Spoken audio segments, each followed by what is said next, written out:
नमस्कार सर्वांना. आयुषला आणि परिधीला दिलेला आहे होमवर्क. तर बघूया त्यांचा होमवर्क काय चाललाय आणि कसा चाललाय. आवाज तर येतोय जरा जरा, तर बघूया यांची काय पोएम स्थिती चाललेली आहे.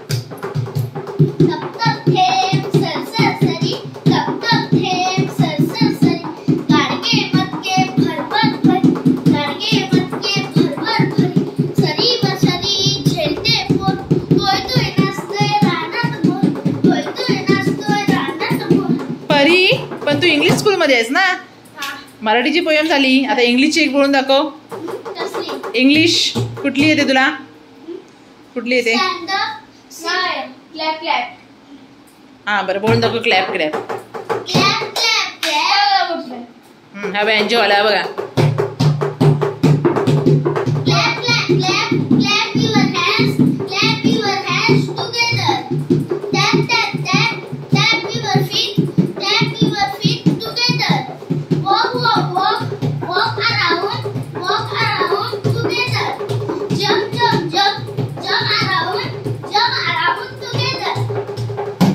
बस बघा, अशा तऱ्हेने यांचा अभ्यास चाललेला आहे.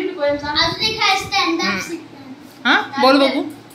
Stand up, sit up, stand up, sit up. बघा, आमच्या घरी आमचा पोएमचा अभ्यास असा होतो. कशी पोएम पाठवते? बँजो लावून. हा बँजो आला आणि डान्सर. तर काय परी, काय अजून काय राहिले पोएम पाठ करायची? बोल अजून अशी कर. सध्याला दोनच शिकवलं टीचरने ना. टप टप थेंब आणि क्लॅप युअर हँड्स आणि नेचरची नाही बोललीस तू? हा हा हा. तर आता नेचरची पोएम एक पोएम अजून आहे ना बाकी आहे. चला एक पोएम फ्री मध्ये घरातला टेबल आहे. परी बघूया तुमची पोएम दुसरी. Nature is might, nature is strong, nature is beauty, nature is Moody, nature is smart, nature is blue, nature is green, nature is you, nature is me, nature is forever, B free. अरे वा, very good. Banjo पण सूट नाही झाला. Stand up, sit down. झालं काय परी poem पाठ करून तुझ्या? अजून किती बाकी आहेत? काय नाही ना. चालेल, तुम्ही करा पाठ आता. तर मी जाते, माझ्या जेवणाची गडबड आहे.